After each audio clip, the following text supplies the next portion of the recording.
Bonjour à tous et bienvenue dans cette capsule qui traite du référencement.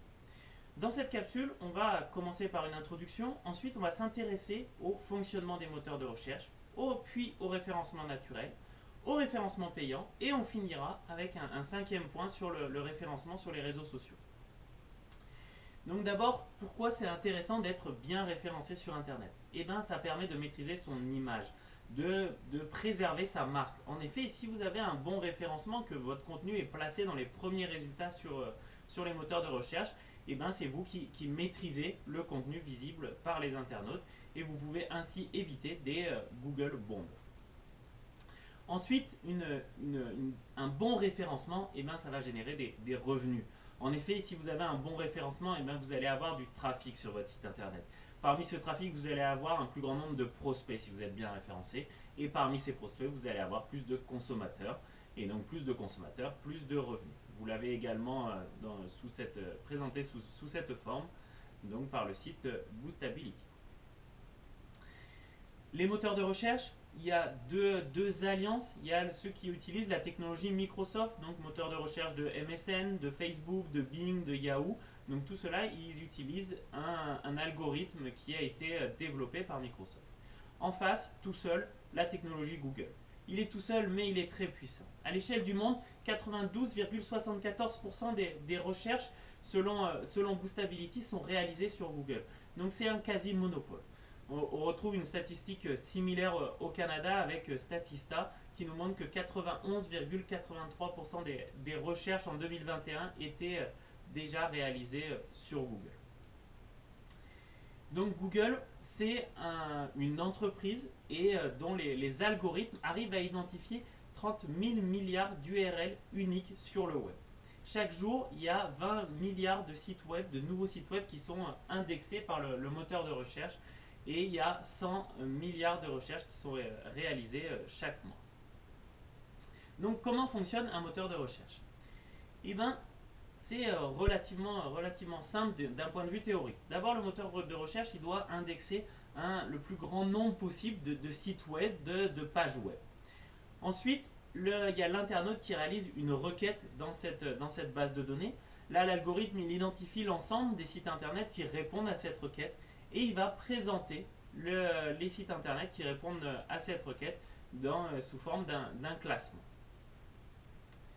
Donc, pour présenter les différentes étapes, le crawler, c'est un robot qui va de site internet en site internet. Il suit les liens qui sont sur le site internet et ça lui permet d'aller vers d'autres sites internet et ainsi de suite. Et comme ça, il identifie un maximum de sites internet. Donc il faut que le robot il ait accès au site internet, que le site internet ne soit pas protégé par un mot de passe ou dans un format vidéo qui l'empêcherait d'y accéder. Pour l'anecdote, avant 2010, eh ben, il y avait le système Google crawlait l'ensemble des sites internet qu'il pouvait à chaque phase de lune. Donc une fois par mois, eh ben, on avait un nouveau référencement de tous les sites web. Depuis 2010, ils ont arrêté ce système en fonction des phases de lune et il y a une veille en permanence de tous les nouveaux sites internet, de tous les nouveaux contenus qui apparaissent sur le web. Donc tout ce contenu, il est regroupé dans un index, donc avec tous les documents, toutes les pages. Et il y a aussi un index inversé, donc avec les mots-clés associés à ces sites internet. Ensuite, il faut, comme on l'a dit, il faut trier ces sites internet. Vous ne pouvez pas présenter les 900 000 résultats à l'internaute, donc il va falloir les classer. Là, pour classer les différents sites internet les uns par rapport aux autres, eh bien, il y a plusieurs possibilités. Il y a le tri par pertinence. Les résultats d'une requête sont triés en fonction de plusieurs facteurs appliqués au terme de la recherche. Il y a le tri par popularité. Donc ce tri par popularité, il a été popularisé mais pas inventé par Google en 1998 avec son PageRank.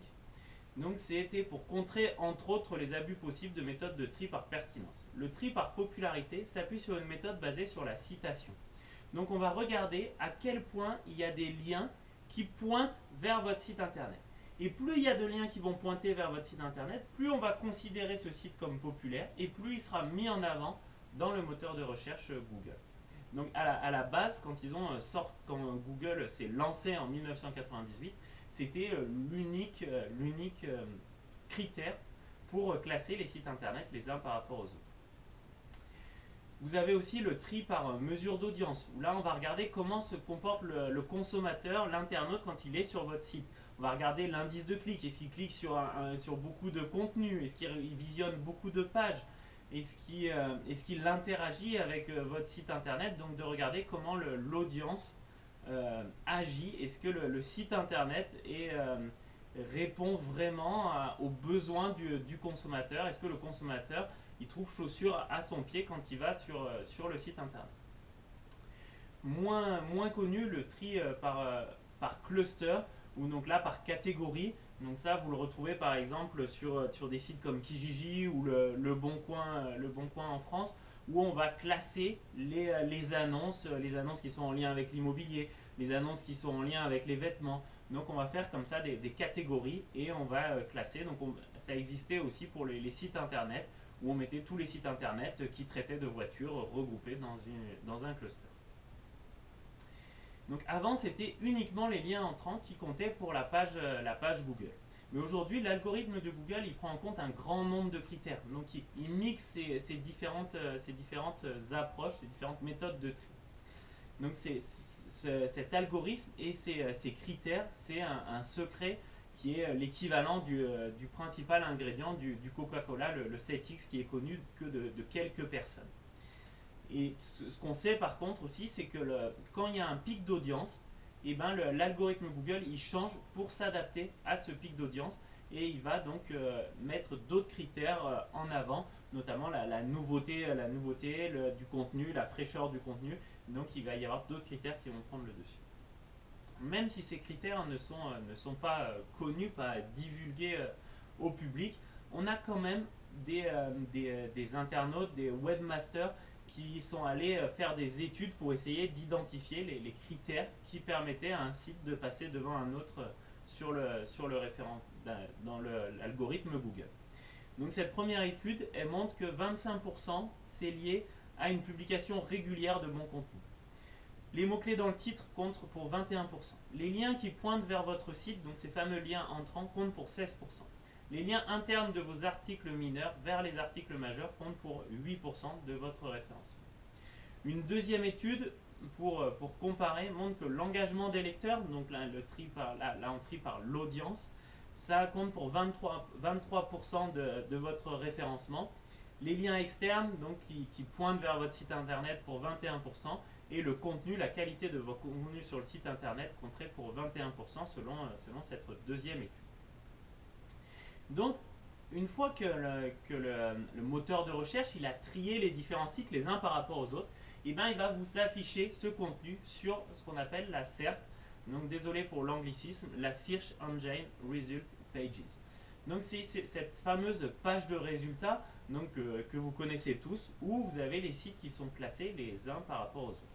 Je vous invite notamment à télécharger le plugin SEO Quick qui permet de vous donner aussi des indications en plus du classement Google, va vous donner d'autres indications qui peuvent vous aider à améliorer votre référencement, donc comme vous pouvez le voir à l'écran. Donc ça c'est la partie du référencement naturel.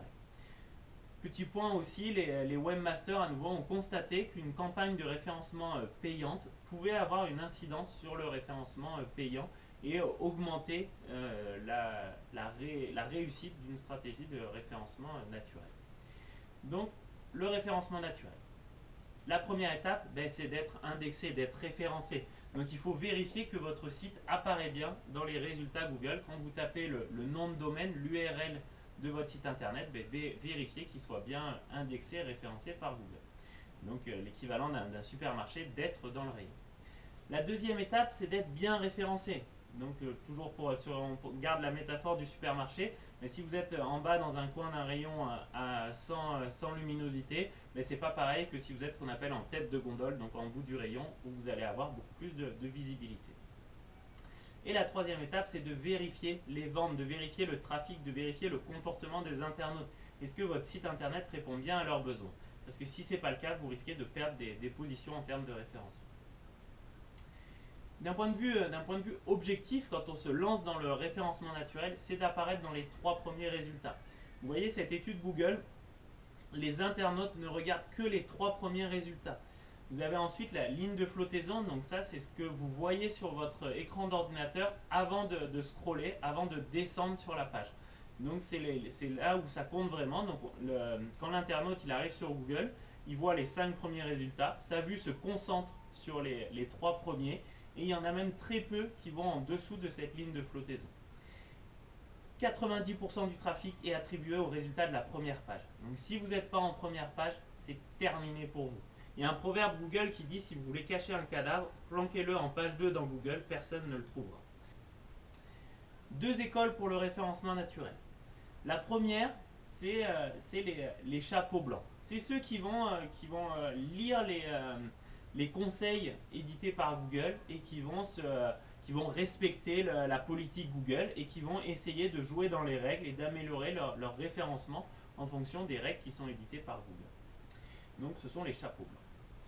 En face, vous avez les chapeaux noirs qui eux vont essayer de tricher, ils vont essayer de déjouer l'algorithme Google pour améliorer le référencement du site internet, mais sans respecter les règles. Ils vont utiliser tous les outils à leur disposition pour essayer de feinter l'algorithme Google.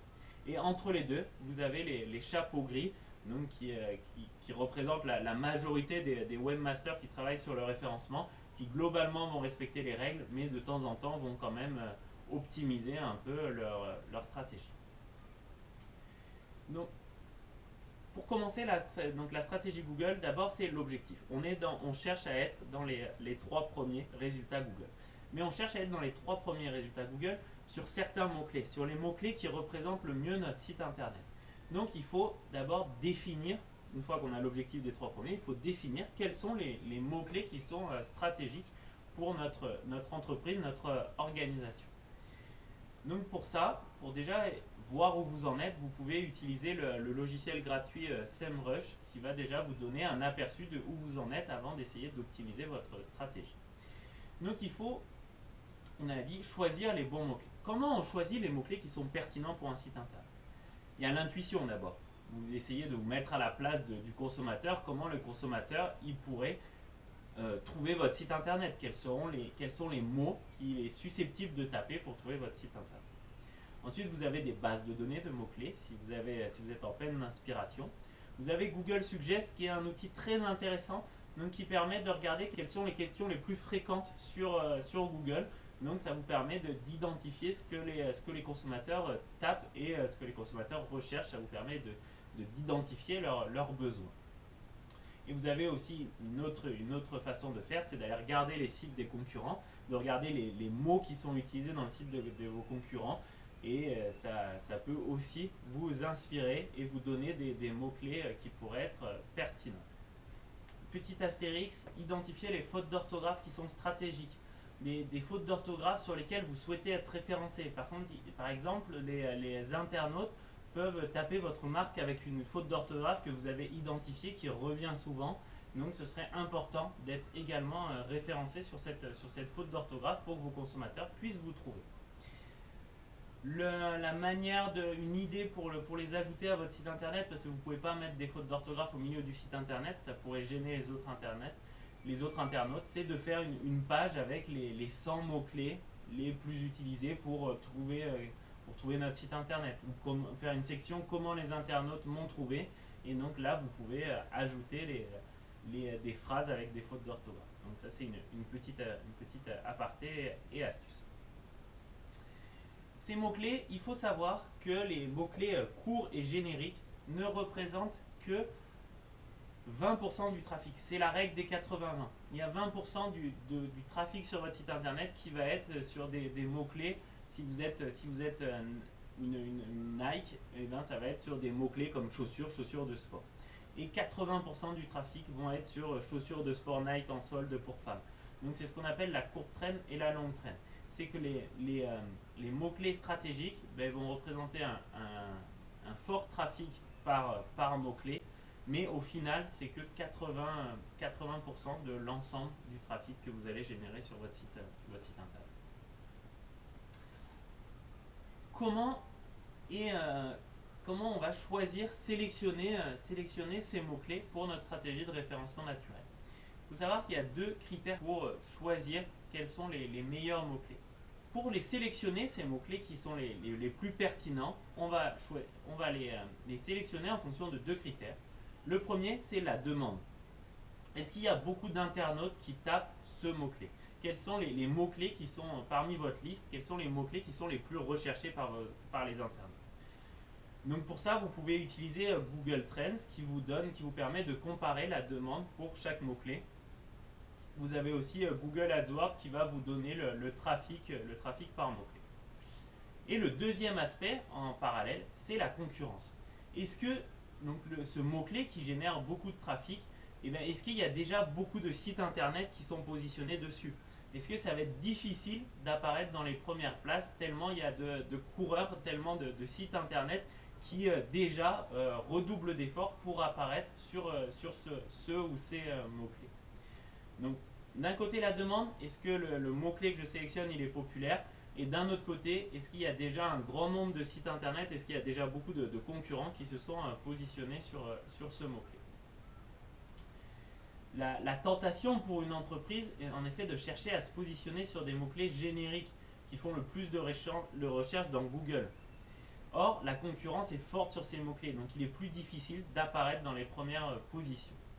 D'autant plus que si vous n'êtes pas sur la première page de Google, comme on l'a dit précédemment, vous n'aurez que les miettes du trafic. Donc pour pondérer les différents mots-clés sélectionnés, on va faire un tableau comme ça. Ça va nous permettre de classer les mots-clés en fonction d'un côté du critère de la demande et d'un autre côté du critère de la concurrence. Donc vous avez le tableau ici, vous mettez dans la première colonne la liste des mots-clés sur lesquels vous souhaitez positionner votre site internet. Avec Google Trends, vous pouvez classer ces mots-clés les uns par rapport aux autres. Vous pouvez comparer quels sont les mots-clés qui ramènent le plus de trafic. Et, si c'est et vous mettez une note donc, qui va de la meilleure note pour le mot-clé qui ramène le plus de trafic à la moins bonne note, le mot-clé qui est très rarement tapé par les internautes. Dans la quatrième colonne, c'est pour regarder la concurrence. Donc là, vous tapez votre mot-clé dans Google et vous regardez combien il y a de requêtes, combien il y a de sites internet qui répondent à ce mot-clé. S'il y a un grand nombre de sites internet qui répondent déjà à ce mot-clé, ça veut dire qu'il y a une forte concurrence. Donc dans la note faisabilité, vous mettez une petite note. Si jamais il y a très peu de sites internet qui répondent à cette requête, à ce mot-clé, et bien là, vous mettez une très bonne note parce que ça veut dire qu'il y a peu de concurrents. Ensuite, vous faites la somme de la note d'intérêt plus la note de faisabilité et ça vous permet d'identifier le mot-clé où il y a la plus forte demande de la part des internautes et le moins de concurrents. Donc ça devient le mot-clé qui représente la meilleure opportunité pour votre référencement naturel. Dans cette étape, on a pu identifier donc les mots-clés qui vont être les plus stratégiques pour votre marketing sur les moteurs de recherche. Il faut savoir maintenant qu'est-ce qu'on en fait de ces mots-clés. Et bien, si vous les mettez dans le nom de domaine, le nom de domaine c'est quelque chose que vous achetez. Donc Google il estime que tous les mots qui sont dans le nom de domaine, ce sont les mots qui représentent le mieux votre organisation, votre entreprise. C'est l'endroit le plus stratégique, c'est l'endroit auquel Google va accorder la plus grande importance. Par rapport à ce nom de domaine, l'ancienneté va compter, préférez le tiret au mot collé quand si vous êtes pizzeria chez Georges, il vaut mieux mettre pizzeria chez Georges. Comme ça, Google permet de bien comprendre que ce sont différents mots. Et choisissez aussi un serveur associé à ce nom de domaine qui est dans le pays où vous avez votre cible parce que tous ces critères vont jouer dans le référencement Google. Donc le nom de domaine, c'est l'endroit le plus stratégique pour mettre les mots-clés. Malheureusement, on ne peut pas mettre plein de mots-clés dans le nom de domaine parce que on s'y retrouve plus. Donc en général, si vous êtes une pizzeria, vous pouvez une pizzeria chez Georges et ça s'arrête là. Ou restaurant chez Lucie. Et c'est à peu près tout ce que vous pouvez mettre. Ou simplement le nom de votre marque. Et du coup, vous serez rapidement bien référencé sur le nom de votre marque. Deuxième endroit stratégique, ce sont les balises titres. Donc là, il faut un titre. Donc c'est le titre de vos pages, le titre de votre site internet. Il faut un titre synthétique, pas plus de 12 mots. Et une description du site, c'est les premières lignes quand on est sur votre page d'accueil qui sont entre 150 et 200 caractères. parce qu'il faut faire attention au lieu de coupe, c'est ce qui va apparaître sur la SERP, donc la Search Engine Research Page de Google. Donc ça, c'est le deuxième endroit le plus important pour Google. Le troisième endroit, c'est le corps du texte. Donc c'est ce qui reste, c'est les autres endroits où on va mettre du texte. Donc là, dans ce corps du texte, plus le mot il est redondant, plus il est écrit en gros, plus il est en gras, s'il est dans un lien, et ben Google va le considérer comme important et comme représentatif du site internet. Donc on peut regarder pour ça l'indice de densité, donc combien de fois le mot il apparaît par rapport au nombre total de mots, et donc ça vous donne les mots qui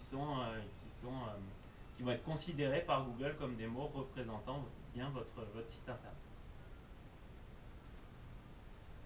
Pour avoir cette densité, vous pouvez utiliser le logiciel donc, SEO Quick qui vous donne la densité de un mot, la densité de 2 mots, de 3 mots, et ainsi de suite. Donc ça, c'est les endroits où vous allez positionner vos mots-clés. Mais comme on l'a dit au début, le référencement naturel, il dépend aussi des liens qui vont vers votre site internet. Plus vous avez de ces liens entrants, de ces backlinks, plus votre site il est considéré comme populaire par Google et plus il va être mis en avant dans le moteur de recherche. Donc c'est très important d'avoir des liens entrants. Les mots qui composent vos liens ont également une importance. Donc quand vous envoyez un mail ou quand vous écrivez un billet de blog n'importe où, évitez les liens cliquez ici, parce que ça veut dire que vous voudriez vous référencer sur le terme cliquez ici. Mais plutôt mettez les liens avec les mots-clés dedans. Donc là, vous avez l'exemple à l'écran. On va, plutôt que cliquer ici, on va mettre inscription à l'UQTR. Comme ça, on va être référencé sur le terme inscription et sur UQTR, donc si on est une université. En l'occurrence, l'UQTR. Les liens entrants, ils n'ont pas tous la même valeur. Ça, c'est l'idée du Google Trust Rank. C'est-à-dire que des sites qui ont une certaine notoriété et qui sont considérés comme Google comme des sites de confiance, et bien le lien qui pointe d'un site de confiance vers votre site internet, il va avoir plus d'importance. Si une chaîne nationale, Radio-Canada, fait un lien entre son site et votre site, et bien il va avoir plus de valeur que si c'est un lien dans un commentaire d'un forum qui a été ajouté comme ça. Donc l'endroit d'où vient le lien est important. Pour devenir un site de confiance, Google il va s'intéresser aux données WHOIS. Est-ce que votre nom de domaine il a été enregistré il y a longtemps? Est-ce qu'il y a bien une adresse associée à votre nom de domaine? Est-ce qu'il y a bien une personne contact, donc qui possède le nom de domaine? Politique relative à la vie privée, est-ce que vous avez une page avec les clauses en lien avec la vie privée? Est-ce qu'il y a une page avec les informations de contact? Est-ce que l'adresse postale de l'entreprise est présente sur le site? Il va regarder aussi la taille du site internet en nombre de pages, le trafic qui est généré par ce site internet, le niveau de sécurisation, d'éventuelles certifications, l'ancienneté des liens acquis. Donc voilà, il y a différents critères qui permettent à Google d'identifier si votre site est un site de confiance ou non. D'autres outils pour le référencement naturel, vous avez Google My Business ou Google Mon Entreprise. Donc l'intérêt, c'est que de manière géolocalisée, suivant les requêtes de l'internaute, vous allez apparaître dans les 3 premiers résultats. Vous allez apparaître dans l'endroit où les internautes regardent le plus. Donc d'un point de vue référencement, c'est vraiment intéressant. Donc allez sur Google My Business, rentrez votre entreprise, faites une fiche, mettez le siège social à un endroit stratégique et les internautes qui chercheront votre site dans la zone de chalandise de l'adresse que vous aurez donnée, ils ont une chance de voir votre site dans les premiers résultats. Autre référencement, c'est la vidéo, les images. Donc pour l'instant, l'algorithme Google ou même les autres algorithmes ont du mal à reconnaître des images, à reconnaître des vidéos. Donc il faut toutes les images que vous mettez sur votre site internet, il faut faire attention au nom que vous donnez, à la description que vous donnez, parce qu'elles seront référencées en fonction de ces critères-là.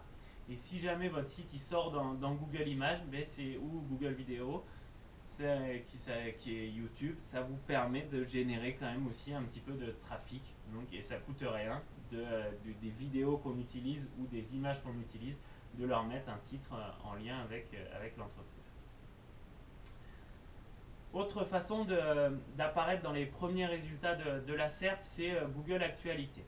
Donc pour être dans Google Actualité, il y a 3 critères qui ont été identifiés. C'est d'abord d'avoir une zone actualité, ou tout du moins une zone d'information mise à jour régulièrement sur votre site internet.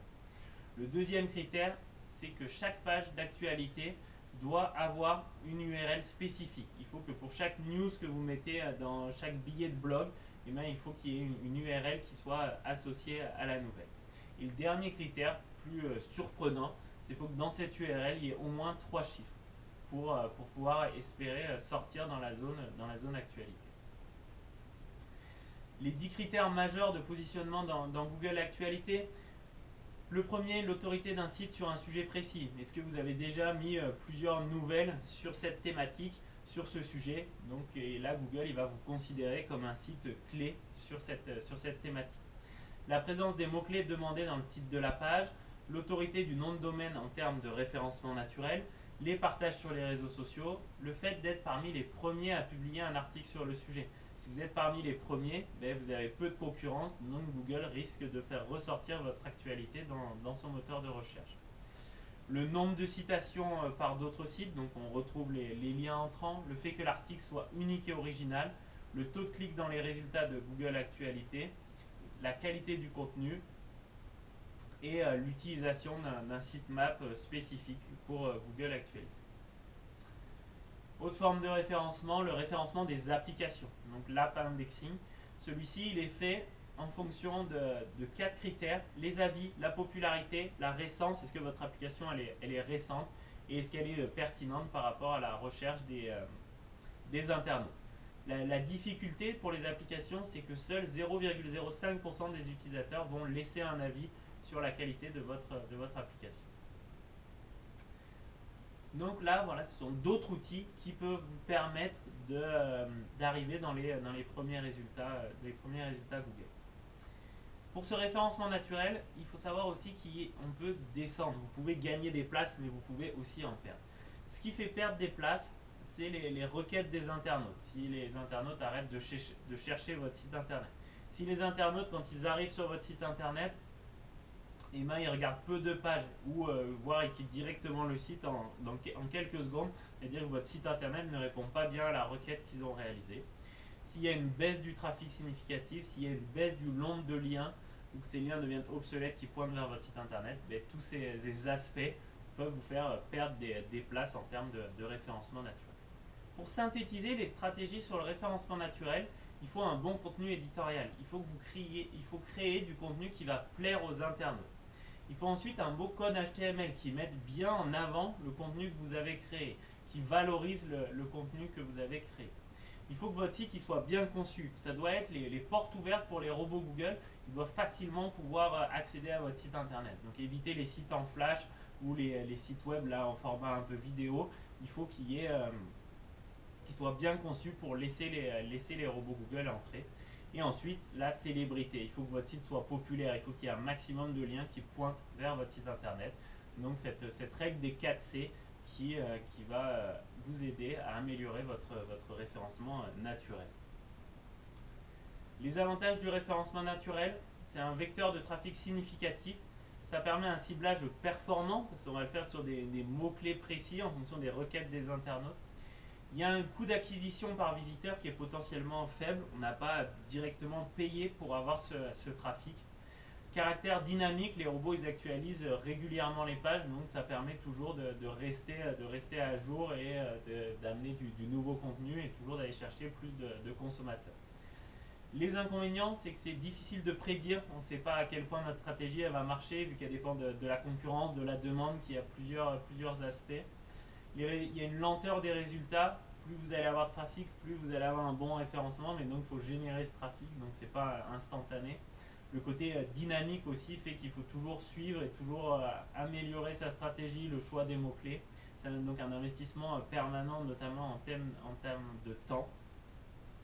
Et il y a ce référencement naturel, il a une faible capacité à développer de la notoriété par rapport à d'autres médias. on est sur de l'inbound marketing, c'est le consommateur qui vient à vous. Donc tant que votre marque n'est pas connue, là, ça va être difficile d'attirer les consommateurs vers votre site internet, vers votre communication possédée. Donc ça, c'était pour le référencement naturel. Maintenant, on va passer au référencement payant, le SEA, le Search Engine Advertising. Donc ça, c'est Google AdWords, c'est le modèle d'affaires de Google, c'est que vous payez pour être bien référencé sur Google. Vous faites de la publicité sur les mots-clés, donc le ads sur les words. Ce qu'il faut savoir, c'est que votre communication va être plus ou moins chère. Vous avez ici les graphiques qui vous présentent le coût par secteur de la publicité sur Google. Cette publicité, elle peut être pour apparaître sur le réseau display, donc apparaître sur des sites internet partenaires de Google. Donc ce n'est pas des sites internet qui sont gérés par Google, hein, c'est des sites qui ont un lien, un partenariat virtuel avec Google et qui ont réservé une section pour Google, et donc vous pouvez apparaître sur cette section. Le plus intéressant, c'est la partie Google AdWords où vous allez apparaître directement dans le moteur de recherche. Vous allez payer pour apparaître dans les premiers résultats Google. Mais là, à nouveau, vous n'êtes pas la seule entreprise à payer de la publicité à Google. Donc il y a une forte concurrence. Donc votre position par rapport à cette concurrence d'entreprises qui ont acheté de la publicité, elle va dépendre de votre enchère maximum et du niveau de qualité. Le niveau de qualité, c'est à quel point l'annonce que vous passez dans Google AdWords correspond à votre site internet. Donc pour vérifier si la qualité de votre annonce, Google s'intéresse au taux de clic, à la pertinence du texte, des mots-clés de la page de destination, à l'historique de performance du mot-clé. Est-ce que les individus qui ont cliqué sur votre publicité suite à ce mot-clé, est-ce qu'ils sont restés vraiment sur votre site internet? Est-ce que vous avez un bon taux de rebond, qu'ils ne soient pas repartis aussitôt? Et l'historique de performance du compte. Donc, votre position parmi cette concurrence d'entreprises qui ont payé Google, elle dépend de votre enchère maximum et à quel point votre site internet répond bien aux mots-clés que vous avez choisis.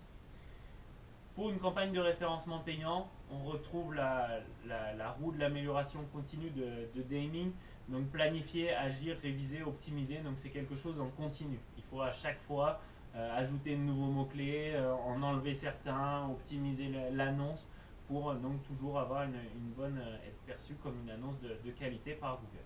La structure de l'annonce, c'est un titre de 25 caractères, 2 lignes de description, 35 caractères chaque ligne, et une URL affichée en 35 caractères. Et l'URL de destination qui n'est pas affichée, elle peut aller jusqu'à 1024 caractères. Donc ça, c'est votre annonce, c'est la partie qui va être mise en avant par Google sur sa Search Engine Research Page, donc sur la SERP.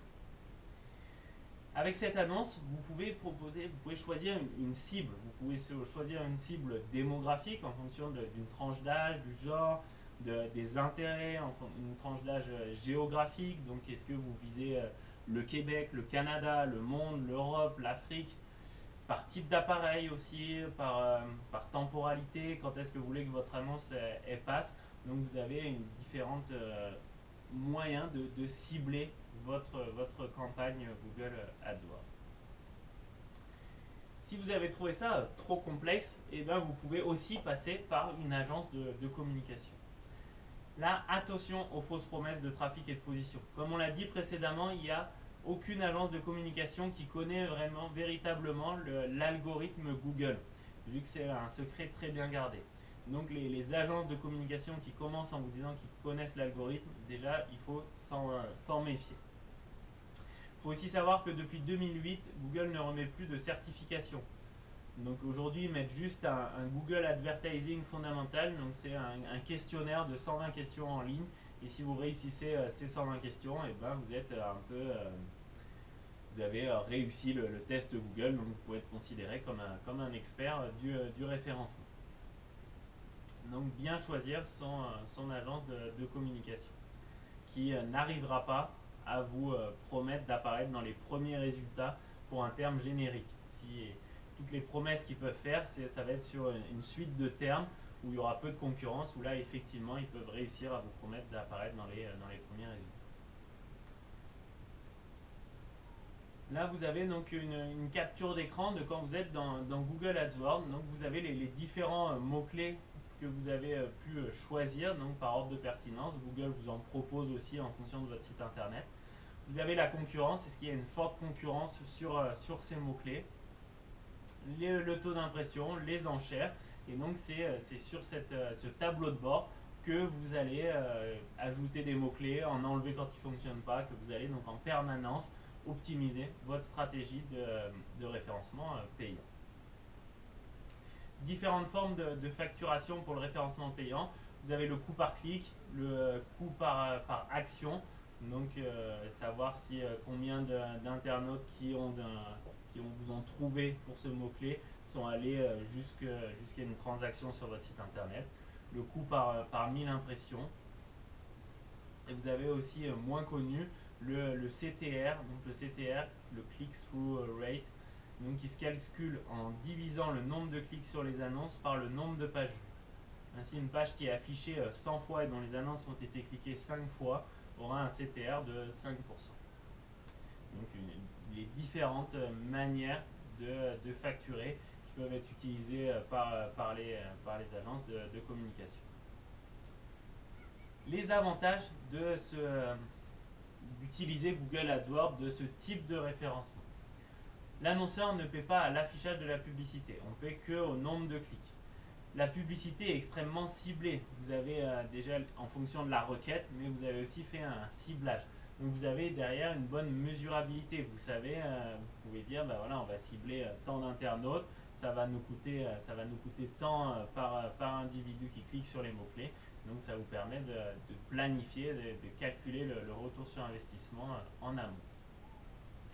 C'est une technique plus simple que le référencement naturel. Vous payez pour un mot-clé, vous apparaissez sur ce mot-clé s'il n'y a pas trop de concurrence. C'est rapide.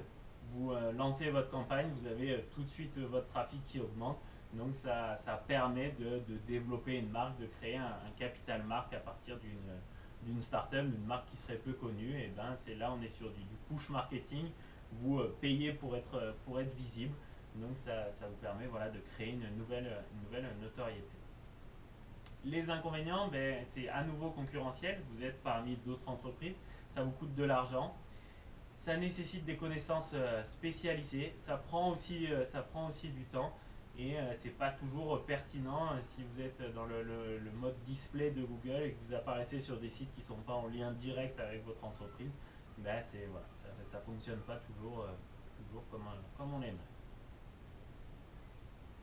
Non, on a vu le référencement naturel, on a vu le référencement payant. Le troisième type, c'est le référencement, l'optimisation par les réseaux sociaux. Donc le SMO, Social Media Optimization, regroupe les techniques de référencement via les réseaux sociaux, qu'elles soient sur le site, bouton de partage, ou en dehors, les blogs, les commentaires. Si on reprend une citation de Zuckerberg, rien n'a plus d'influence qu'une recommandation d'un ami. C'est plus influent que n'importe quel message publicitaire.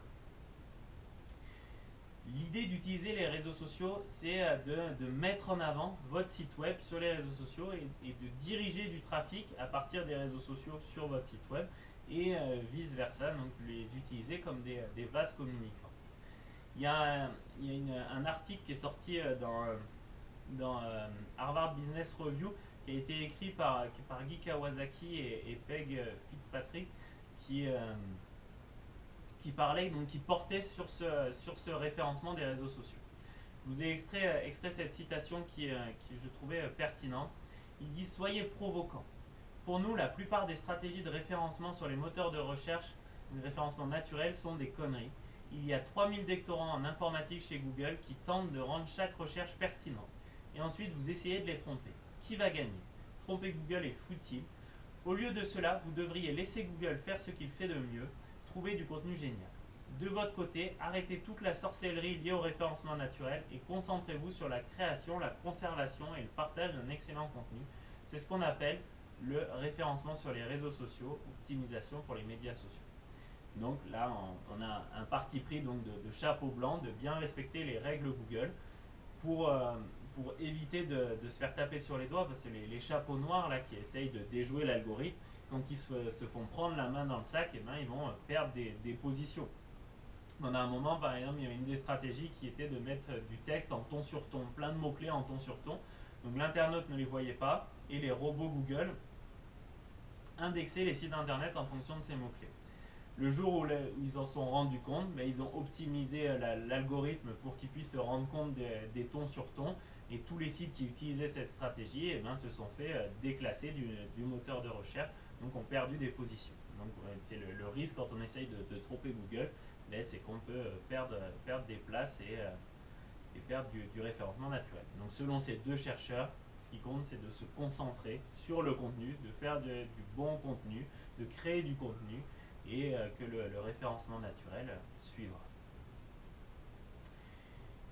Ce qu'il faut savoir, c'est que sur les réseaux sociaux, vu que vous devez vous connecter pour avoir accès au contenu sur les réseaux sociaux, que Facebook est en concurrence avec Google, donc c'est pas facilité, et ça s'appelle des liens nofollow. Donc le robot Google n'arrive pas à accéder au contenu présent sur Facebook, excepté les pages, excepté ce qui est public et qui ne nécessite pas de se connecter à Facebook. Donc la présence sur les réseaux sociaux et les liens entre le site internet et les réseaux sociaux sont très importants. C'est ça qui rentre dans le social media optimization, que les internautes qui sont sur votre site internet puissent aller sur les réseaux sociaux et vice versa pour générer du trafic. Mais ça ne comptera pas comme des liens entrants. Donc l'idée derrière, c'est qu'il faut que ceux qui viennent sur le site internet, ils aient envie de partager le contenu. Et donc il faut leur donner les moyens de le faire, notamment avec des boutons de partage. Donc, quelques astuces pour le référencement sur les réseaux sociaux. Se concentrer sur une thématique, sur un ensemble de mots-clés, d'expressions sur lesquels on veut se rendre visible. Bien choisir les réseaux sociaux en fonction de notre cible, donc nos consommateurs, quels réseaux sociaux ils utilisent pour avoir le plus de chances qu'ils nous trouvent, donc utiliser les canaux en fonction du comportement des consommateurs et créer du contenu qui apporte de la valeur. Il faut que le consommateur ait un intérêt à partager vos billets de blog, à partager le contenu que vous mettez sur les réseaux sociaux. Donc il faut qu'il ait quelque chose qui lui apporte une certaine valeur. L'avantage du marketing sur les réseaux sociaux, le principal avantage, c'est du marketing viral tient au fait qu'un agent viral efficace offre la possibilité d'atteindre un large public avec un moindre coût. Donc, nous avons vu en outre que les consommateurs accordaient beaucoup de poids aux opinions de leurs pairs, de leurs amis et de leurs proches, si bien que celles-ci pouvaient exercer sur eux une très forte influence, donc selon les recherches de Kotler ou de Puma et ses collègues en 2007. Donc c'est quelque chose de très influent, donc à ne pas laisser de côté, à utiliser. Les inconvénients, c'est que c'est difficile de prédire. Tout le monde essaye de créer le buzz sur les réseaux sociaux, mais il y a que quelques entreprises qui arrivent à vraiment faire une différence, à créer du marketing viral. Ça peut aussi se retourner contre l'entreprise, il peut y avoir du marketing viral négatif. Donc voilà les principaux inconvénients. Je vous remercie pour votre attention sur cette capsule et je vous dis à bientôt sur une autre capsule.